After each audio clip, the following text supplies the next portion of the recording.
Bon, vous êtes prêts? Est-ce que, oui? Les voisins? Oui. Les voisins? Oui. Ah, c'est bon. Après, je sais pas, non? Bah, c'est pas là-bas. Allez. Je suis accroché. Vous êtes prêtes? Oui, oui.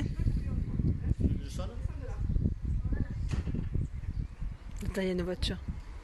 Réglé? C'est bon, ça va. Ah. Elle n'est pas la bonne époque, c'est ça, ouais. Je dois tout gérer moi-même. Écoute, hein. Ah, bon. Il y a la voiture, bon, on va attendre. Je recommence la musique là ou pas? Ah, non, Eh, vas-y. Monsieur!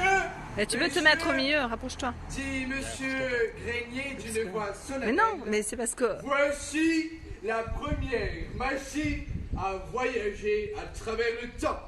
Avance-toi. Ces trois amis écarquillèrent les yeux devant la machine. Celle-ci était constituée d'une boîte cubique d'une quinzaine de centimètres de côté, pourvue de plusieurs cadrans et d'une manette. Il suffit de la prendre à la main, dit M. Grenier, de mettre les aiguilles des cadrans sur la date désirée et de baisser la manette. Smedley, l'un des trois amis du savant, tendit la main, prit la boîte, la souleva et l'examina. Et cela marchait vraiment? Dit-il. J'ai fait un premier essai, répondit le savant. J'ai réglé les cadrans sur la veille du jour de l'expérience. Et j'ai abaissé la manette. Je me suis alors vu. J'ai vu mon propre dos sortant de la pièce. Ça m'a fait un très curieux effet. Et que se passerait-il si vous aviez couru vers la porte pour vous botter les fesses? Le docteur Granger éclata de rire.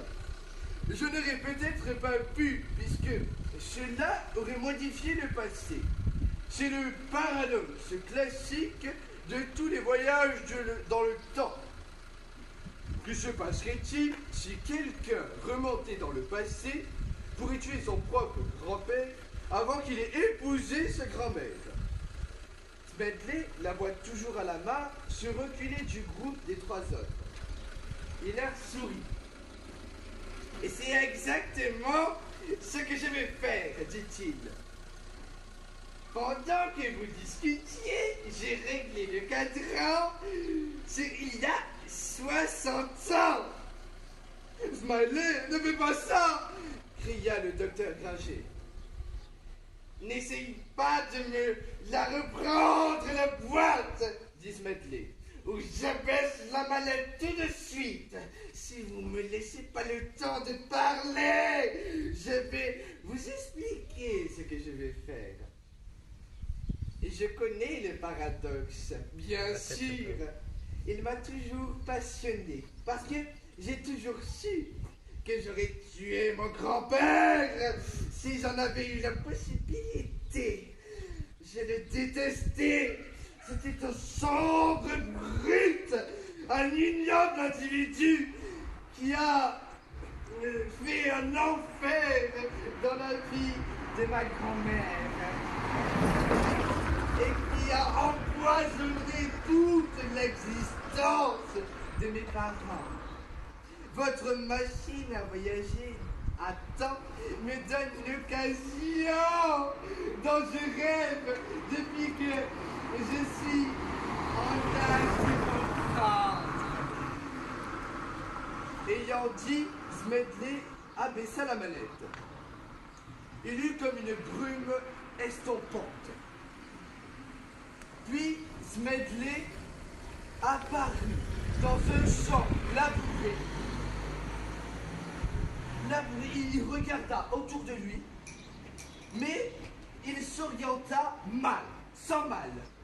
S'il se trouvait bien à l'endroit où la maison du docteur Grenier serait un jour élevée, la ferme de son grand-père devait être à 1500 mètres après le sud.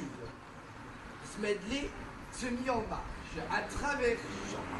Au passage, Au passage, il ramassa un bout de bois qui pouvait faire un excellent bourdin. Arrivé près de la ferme, il vit un jeune homme au roux flamboyant qui fouettait son chien. « Arrêtez !» cria Fedler en courant vers l'homme. « Occupe-toi de ceux qui te regardent !» lança l'homme tout en continuant à frapper son chien. Smet le leva, puis rabattit son bourdin.